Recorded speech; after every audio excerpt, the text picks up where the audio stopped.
అందరికీ నమస్కారం. ఈరోజు మన పార్లమెంటు శీతాకాల సమావేశాల్లో బీజేపీ అగ్రనేత అమిత్ షా గారు గౌరవనీయులు డాక్టర్ బిఆర్ అంబేద్కర్ పైన అనుచిత వ్యాఖ్యలు, అవమానకరమైన వ్యాఖ్యలు చేయడం, అది కూడా పార్లమెంట్లో మాట్లాడడం కూడా చాలా సిగ్గుచేటు. అది సాంప్రదాయం కాదు. అంచేత ఇలాంటి వ్యాఖ్యలను వెనక్కి తీసుకొని దేశ ప్రజలకు క్షమాపణ చెప్పాలని చెప్పేసి ఈ సందర్భంగా మేము డిమాండ్ చేస్తూ ఉన్నాం. నేను ఒకటే అడుగుతాను, అమిత్ షా గారు,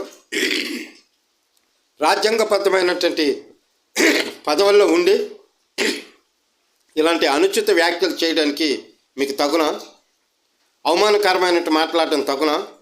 ఎందుకంటే డాక్టర్ బిఆర్ అంబేద్కర్ గారు రాజ్యాంగం ఉండబట్టే, ఓటు అనే వజ్రాయుధం ప్రజలకు ఇవ్వబట్టే ఈరోజు మీరు ఈ స్థాయిలో ఉన్నారు, ఈ అధికారంలో ఉన్నారు. అది మర్చిపోయారా? అది గుర్తులేదు మీకు? గుర్తు తెచ్చుకోండి ఒకసారి. చేత అలాంటి వ్యాఖ్యలు వెనక్కి తీసుకోవాలి, క్షమాపణ చెప్పాలి.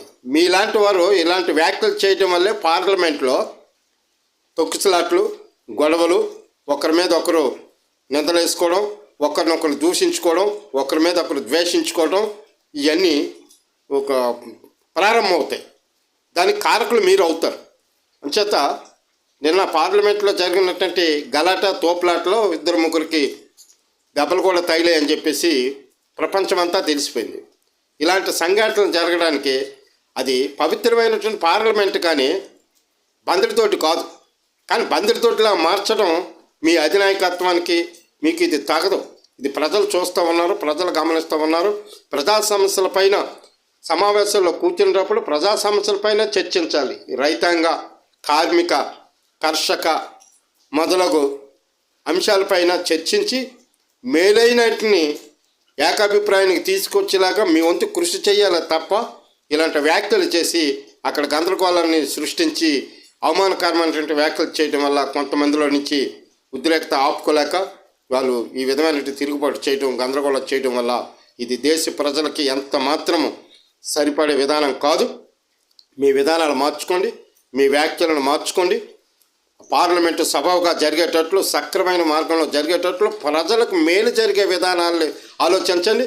ముఖ్యంగా మణిపూర్ ఘటనల మీద కూడా చర్చించండి. మణిపూర్ కోసం కూడా ఆలోచించండి. మణిపూర్ రావణ కష్టంలోకి రగిలిపోతూ ఉంది. మరి ప్రపంచ దేశాలు యుద్ధాలు ఆపుతానంటే మీ పెద్ద మనుషులు, మీరు దానికోసం ఎందుకు ఆలోచించట్లేదు? ఆలోచించవలసిన అవసరం లేదా?